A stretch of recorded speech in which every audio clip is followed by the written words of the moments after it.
It's time for Ivy League basketball in Philadelphia. The historic Palestra is the backdrop for tonight's mammoth contest between the Brown Bears and the Penn Quakers. Good evening, everyone, and welcome to Philadelphia. Along with Vince Curran, Joe Tordy here with you. Lloyd Wilson will be along on the sidelines. And Vince, the Ivy League tournament field is starting to take shape here, but the regular season crown's still up for grabs.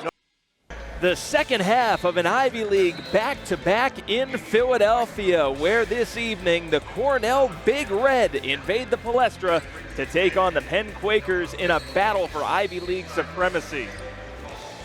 Good evening, everyone, and welcome to Philadelphia, along with Vince Curran, Joe Tordy. So glad that you could join us here. Gary Erdely will be with us as well on the sidelines. And Vince, this is a Cornell Big Red team that comes into Philadelphia having had a heartbreaking loss to Princeton. They led by 10 at halftime. Yeah, Cornell, a team that had a heartbreaker last night at Chad Windjam. Greg Dolan's going to be asked to do a lot more of the heavy lifting now. Nazir Williams out of the lineup. What does that mean for Cornell? It's a Big Five showdown at the Palestra this afternoon. The Temple Owls look for an outright Big Five title against the host Penn Quakers. Good afternoon, everyone, and welcome to Philadelphia along with Vince Curran, Joe Tordy. So glad that you could join us here. And Vince, Temple's already clinched at least a share of the Big Five crown, and Caleb Battle, a big reason why he's a massive time scorer. And the Temple folks very excited. He wants to guard the other team's best guard and pick up his game defensively. Well, if that's the case, he'll be squaring off against Jordan Dingle. And you talk about guys who are on scoring runs, 9 games in a row of 20-plus points for Dingle. Day 2 of the Cathedral Classic hits the Palestra, where this afternoon Hartford and Delaware tip off the first half of today's doubleheader. Good afternoon, everyone. Alongside Vince Curran, Joe Tordy here with you. And Vince, just like The Empire Strikes Back, Aliens, and Top Gun Maverick, sometimes the sequel is just better than the original. We hope that's the case today. Dingle, as St. Joseph switches everything, attacks, pulls up, and hits! Tie game at 74! And Spinoso comes up with the offensive glass again. No-look pass for Martz. Pretty play by Spinoso. First field goal in 3 minutes for Penn. Backdoor look again, and Brown beats Dingle to the hoop. Slackert, how about that? How about that for Slackert? He can't miss. Back to Spinoso. Power dribble and a stuff. Look out, Slackert left open. 3-ball. Corner pocket. Maybe a double dribble. Instead, it's Nelson who goes upstairs for the flush. In transition with Monroe on him. Gets it packed by Monroe. No, sir, says the Penn senior. Dribble handoff with Dingle. Steps back. A 3 for Dingle. Hit and the foul. What a way to get your 1,000th point for Jordan Dingle as he heads to the free throw line for 1,001. Back inside the Palestra, Penn with a 12-11 lead over Dartmouth with Renee Washington and Vince Curran. Joe Tordy, so glad that you could join us here. And Vince, shooting percentages through the roof in the early going. Penn hasn't missed. Hard to imagine you're only up by 1 point when you go 5 for 5 to start the game with 2 3-pointers. But Penn being answered again and again by Dartmouth, 4 for 7 on their own, 3 for 6 from 3. And now Indelican going to get the first 2 free throws of the game. Dame Indelican, 63% free throw shooter. And that one rolls out. Indelican has so many moves in the paint, master of fading shots and also not wasting time on free throws. Fired that one without waiting very long at all.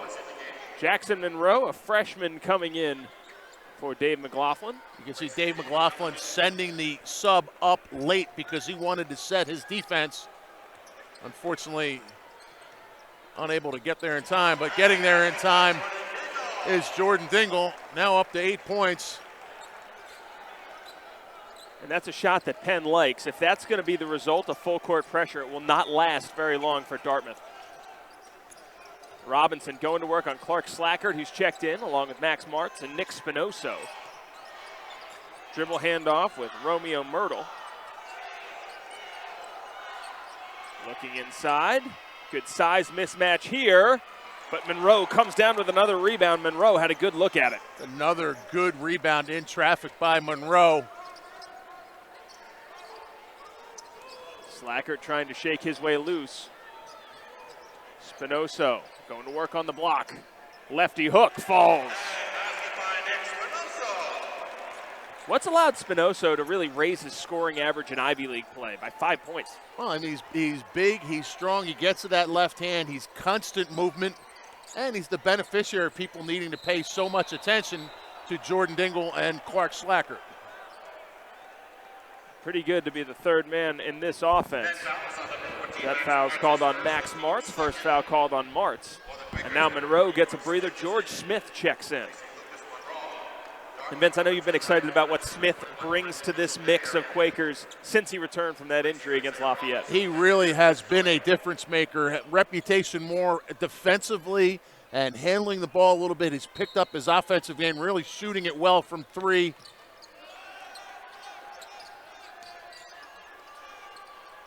Good ball movement to set up a good-looking three, but Neshkovich can't get it. Really good help by Max Martz. George Smith gets hung up on a couple of screens, and Max Martz leaves his man to challenge that three. Oh, good cut, Slackert. And finds him. Nice job by Martz. And like you said, Slackert working his way free. 6-point lead for Penn. Martz just kind of looked at him, said cut. Slackert goes, takes his time, ends up being open. Kick back out top for Brandon Mitchell-Day, another exciting player as a freshman for Dave McLaughlin. Stripped away. Dingle comes up with it. It was Smith who knocked it away.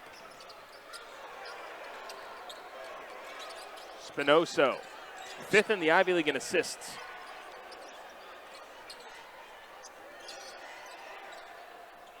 Martz, good size advantage here. Nice drop step from Martz. Left his man in the dust. Cornish just kind of got passed from one big man to another right there. So I thought Spinoso was going to try and back him down at the beginning of that. Then he ends up stuck on Martz at the end. And we've seen a lot more of that out of Martz lately. That low block, using that big frame of his to go to work. Another block by Dingle trying to save it. It'll stay here. And you can see Penn, that's why they're the hardest team to score on in the Ivy League. Field goal percentage defense, three-point field goal percentage defense, tops in both categories. Dingle gets a well-deserved breather. He'll take a seat. Andrew Laskowski into this one. Slacker trying to make this catch tough for Cornish. Through the hands of the intended target. That's a turnover. I think it starts at the beginning. Slackert makes it tough for Cornish to get the ball. Cornish a little too much mustard on it. I didn't see the Penn defender on the baseline. It might have been Martz.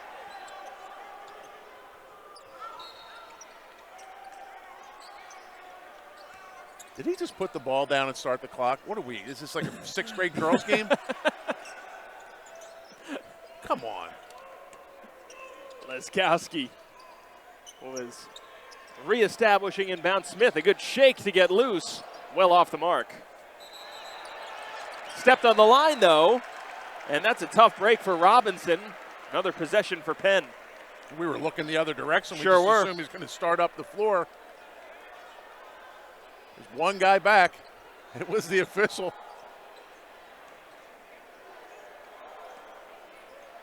I give officials a hard time a lot for being out of position. That time, being in position. Spinoso traveled, trying to work his way in on Adelican, and Adelican's experiencing some while difficulty. we're on the officials, Joe. We were? Okay. Yeah, well, I mean, how does the guy that's 40 feet away not make the call, and the guy that's 6 feet away doesn't? It's a team sport, Vince. Okay, maybe. Maybe he didn't think that was what it was. All right, that's it. It's in the past, man. I'm in a good frame of mind now, very Joe. zen of you. Adelican, just off. The phrase that has never been used about me before, Joe. Slackert pulls up. Spinoso trying to keep it alive. A must shot from Clark Slackert right there. In transition, open look. Adelican finding Mitchell-Day, and a three. Mitchell-Day finds Bottoms. Battle of the rec specs right there. Mitchell-Day with Laskowski closing out on him. Takes his time. Nice high release. Slackert tripped up.